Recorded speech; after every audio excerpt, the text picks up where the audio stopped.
আজকে press conference করে বললেন মমতা ব্যানার্জি মহাশয়া নবান্ন থেকে যে দলিত আদিবাসী মুসলমানদের উপর অত্যাচার বেড়ে যাচ্ছে। ওটা তো আমরা বলবো বিরোধীরা যে অত্যাচার বেড়ে যাচ্ছে, অত্যাচার নিরসনের দায়িত্ব কার? মমতা ব্যানার্জির। ঠিক উল্টো করছে। ঠিক কেন্দ্রের বিজেপি সরকার যেমন করছে, মোদিজির যেটা উত্তর দেওয়ার কথা অন্য কাউকে দিয়ে দিয়াচ্ছে, রেলমন্ত্রী যেটা উত্তর দেওয়ার কথা সেটা খেলমন্ত্রীকে দিয়ে করাচ্ছে, খেলমন্ত্রী যেটা উত্তর দেওয়ার কথা সেটা হচ্ছে ট্রান্সপোর্ট মিনিস্টারকে দিয়ে উত্তর দিয়াচ্ছে, অক্ষয় কুমারকে সাংবাদিক বানিয়ে কোশ্চেন করাচ্ছে। এই চলছে আমাদের রাজ্য। মমতা ব্যানার্জির কাজ হচ্ছে সমাধান করা, সমাধান না করে উনি পাবলিক ডোমিনে সেটাকে ডেলিভার করছে যে এত অত্যাচার বাড়ছে কেন। আর অত্যাচার সমাধানের কাজ তো মাননীয়। যেভাবে বর্ণ বিদ্বেষের শিকার হচ্ছেন আদিবাসী দলিত সমাজের মানুষেরা, মাইনরিটি সমাজের মানুষেরা, তার বিরুদ্ধে অ্যাকশন নিয়ে তো দূরের কথা, আরও বেশি তাদেরকে প্রোটেক্ট করছে। পাপিয়া মান্ডি মহাশয়ের ক্ষেত্রে যে ওনাকে ওনার ওনাকে যেভাবে ভাষাগত আক্রমণ করেছে, তাকে ওখানকারের বড় শাসক দলের নেতা তাকে সাইড করার চেষ্টা করছে, তাকে শেল্টার দেওয়ার চেষ্টা করছে। তাহলে বিচার পাবে কিভাবে? 2019 সালে এই আধার কার্ড, সিএ, এনআরসি নিয়ে কে বলেছিল আমাকে ভোট দাও, আমার লাশের ওপর দিয়ে নাহলে এনআরসি করতে হবে, সিএ করতে হবে? তিনি আর আজকে ভূমিকা কি? এটা ভাবার বিষয় আছে। আজকে আমরা দেখছি তো এসসি সমাজের মানুষের আধার কার্ড ব্লক হয়েছে, কালকে এসটি সমাজের হবে, পরশুদিন মাইনরিটি সমাজের হবে, তারপরের দিন জেনারেল কাস্টের হতে পারে। কিন্তু প্রশ্নটা এখানে, যে বলেছিল আমাকে ভোট দাও, আমি বিজেপির বিরুদ্ধে লড়াই করব, আমার লাশের ওপর দিয়ে যেতে হবে বিজেপিকে, তিনি আজকে শুধুমাত্র সাংবাদিক সম্মেলন করে দায় এড়িয়ে যাচ্ছেন কেন? যাদের আধার কার্ড ব্লক হয়েছে, ডিঅ্যাক্টিভ হয়েছে, তাদেরকে নিয়ে ইমিডিয়েটলি আমি এখানে মঞ্চ থেকে বলবো, যদি এই মঞ্চ নয় কিন্তু এই বিষয়ে আমাকে উত্থাপন করতে বাধ্য হচ্ছে। আসার সময় আমাকে মিডিয়া বন্ধুরা কোশ্চেন করলেন, ইমিডিয়েটলি যাদের আধার কার্ড ব্লক হয়েছে তাদেরকে নিয়ে রাস্তায় নামুক, প্রয়োজনে নওশাদ সিদ্দিকীরাও তাদের সাথে থাকবে, তাহলেই জানবো বিজেপির বিরোধিতা মমতা ব্যানার্জি করছে। রাস্তায় নামবেন, সাথে সাথে তাদের হয়ে আইনি লড়াই দেওয়ার জন্য লয়ার তৈরি করুক। লয়ার তো আছেই। কপিল সিব্বলকে লাগাচ্ছে কার জন্য জানেন? কুরবান শাহ। তৃণমূল সরকার লাগাচ্ছে, সুপ্রিম কোর্টে দাঁড় করাচ্ছে কপিল সিব্বলদের মতো দামি দামি লয়ারকে। তৃণমূলের পঞ্চায়েত সমিতির সহসভাপতি, ব্লকের যুব প্রেসিডেন্ট, প্রধানের স্বামীকে খুন করলো। যারা খুন করেছে অভিযোগ, তাদেরকে বাঁচানোর জন্য রাজ্য সরকার এই ধরনের নামি দামি যদি লয়ার সুপ্রিম কোর্টে ফিট করতে পারে, তাহলে আমাদের রাজ্যের যাদের আধার কার্ডকে ব্লক করেছে এখনো পর্যন্ত শুধু সাংবাদিক সম্মেলন করে নাটক না করে কেন আইনের দ্বারস্থ হচ্ছে না, এই প্রশ্নটা আজকে এই মঞ্চ থেকে তুলতে চাই। শুধু তো নাটক চলছে। 2024 আসছে, লোকসভা নির্বাচন আসছে, আরও নাটক হবে। আমি আপনাদের কাছে অনুরোধ করব, এটা রাজনৈতিক মঞ্চ নয়, আমি ভোটের কথা বলবো না, তবে সজাগ সতর্ক থাকবেন। কারণ বিগত দিনে দেখেছি যে কটা প্রমিস করেছে সবটাই ব্রেক করেছে। লক্ষ্মীর ভাণ্ডার দেওয়ার কথা হয়েছে, লক্ষ্মীর ভাণ্ডার দিয়েছে, এটা কিন্তু আমি বলছি না। যেগুলো সামগ্রিকভাবে ডেভেলপমেন্টের কথা বলে, যেগুলো আমি তো পূরণ করতে একটাও দেখতে পাইনি।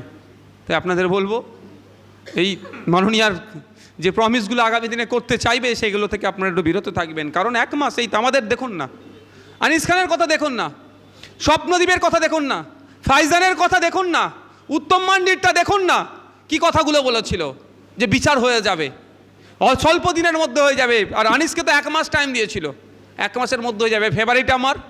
কিন্তু সেইগুলো সবই তিনি ব্রেক করলেন, প্রমিস যিনি কথা দিয়েছিলেন একটাও রাখতে পারেননি। তাই আপনাদের অনুরোধ করব, আমাদেরও লয়ার আছে, আমরা আলোচনা করছি, শুধু আনিস নয়, আর যেগুলো যারা বিচারে পাচ্ছে না।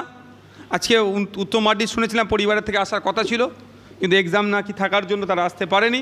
তাদের সাথে আমরা নিয়মিত যোগাযোগ রাখছি, যে যারা আমরা আমাদের পার্টির পক্ষ থেকে তাদেরকে আইনি সহায়তা দেব, যাতে তারা ন্যায় পায়, তার পরিবার যাতে দেখতে পায় যে যারা তাদের পরিবারের সন্তানের সাথে যারা অন্যায় করেছে তাদেরকে বিচারের ব্যবস্থা হচ্ছে, তারা শাস্তি পাচ্ছে।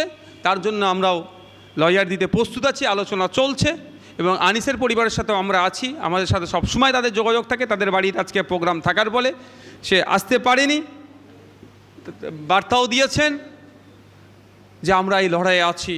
যারা মেধাকে শেষ করতে চাইছে তাদের বিরুদ্ধে আমরা লড়াইয়ে থাকবো। আমরা চাই মেধাযুক্ত ছেলেরা আসুক, সমাজে উঠে আসুক, সমাজে যেখানে অন্যায় সংগঠিত হচ্ছে সেখানে যেমন এরা ঝাঁপিয়ে পড়ছে, তাদের পাশে আমরা থেকে তাদের সাথ দিয়ে সমাজকে কলুষিত মুক্ত করব, দুর্নীতি মুক্ত করব। সমাজে আর ওই সন্দেশখালি দেখতে হোক, ওখানকার বাচ্চাদের যেভাবে করুণ অবস্থা, যা মহিলাদের যে সমস্যার সম্মুখীন হচ্ছে পুরুষ মহিলা নির্বিশেষে, সেই সমাজ ব্যবস্থা আর রাখবো না আমরা।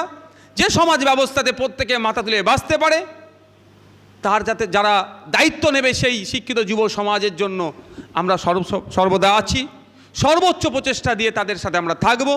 এই কথা বলে আর কয়েকটা কথা বলবো এই বিষয়ে। রাজ্য সরকারের পক্ষ থেকে বিধানসভাতে একটা তথ্য পেশ হচ্ছিল, মাননীয় বললেন প্রায় 3 কোটি মতো স্কলারশিপ দেওয়া হচ্ছে। বলে দিচ্ছেন তিনি এসটি এসসিদের জন্য হোস্টেল, মাইনরিটিদের জন্য হোস্টেল এত তৈরি করা হয়েছে। প্রায় 601টা নাকি মাইনরিটিদের জন্য হোস্টেল তৈরি করে দিয়েছে।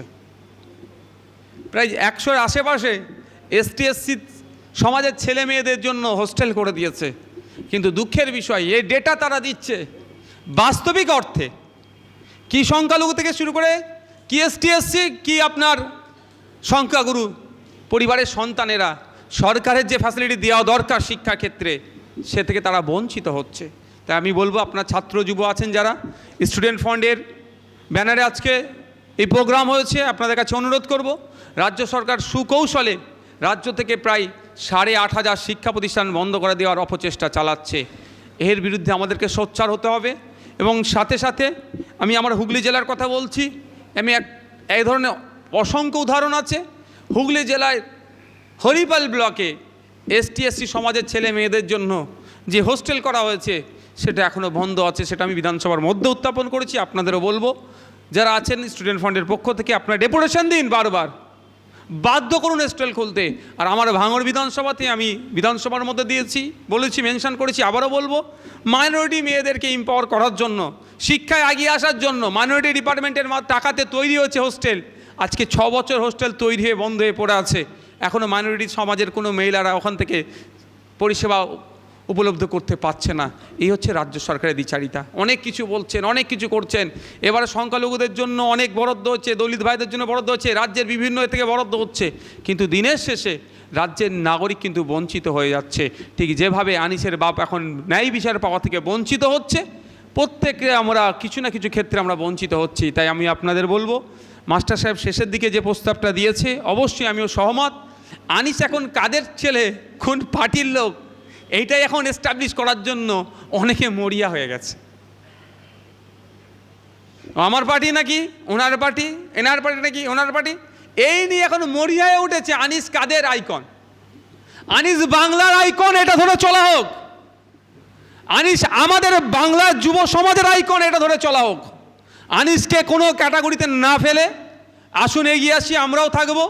স্টুডেন্ট ফান্ডকে মাস্টার সাহেব বলেছেন, প্রস্তাব দিয়েছেন, আমিও বলছি আপনারাও একটা ন্যাশনাল লেভেলের দরকার স্টেট বা ন্যাশনাল লেভেলে একটা কনফারেন্স করুন, যে শুধু আনিসই নয়, সেখানে আমি বলবো আমাদের রাজ্য সহ দেশের যে সমস্ত পোটেনশিয়াল যারা ছিলেন, ফিউচার লিডার হয়ে উঠতেন, সেই তাদেরকে যেভাবে কাউকে সুসাইড করতে বাধ্য করিয়েছে, কাউকে গুম করে দিয়েছে, কাউকে হত্যা করেছে, সকলের পরিবারকে ঐক্যবদ্ধ করে এবং সারা দেশের প্রয়োজনে দেশের যারা আছেন যুব সমাজের যারা এখন মুখ হয়ে উঠছেন তাদেরকে ঐক্যবদ্ধ করে একটা কনফারেন্স করা হোক, সেখান থেকে কিছু আমাদের ডিসিশান নেওয়া হোক।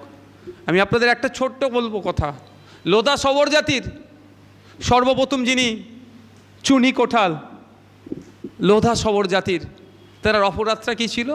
লোধা সবর জাতির মহিলা, তুমি নামি দামি বিশ্ববিদ্যালয়ে পড়াশোনা করবে, তাকে র্যাগিংয়ের শিকার হতে হয়েছিল, তিনি সুসাইড করতে বাধ্য হয়েছিলেন। পাপিয়া মান্ডি, তিনি বর্ণবিদ্বেষের শিকার হয়েছেন। কদিন আগে শুনলাম বেহালার দিকে এক শিক্ষককেও। এ হচ্ছে কেন আমাদের সমাজে?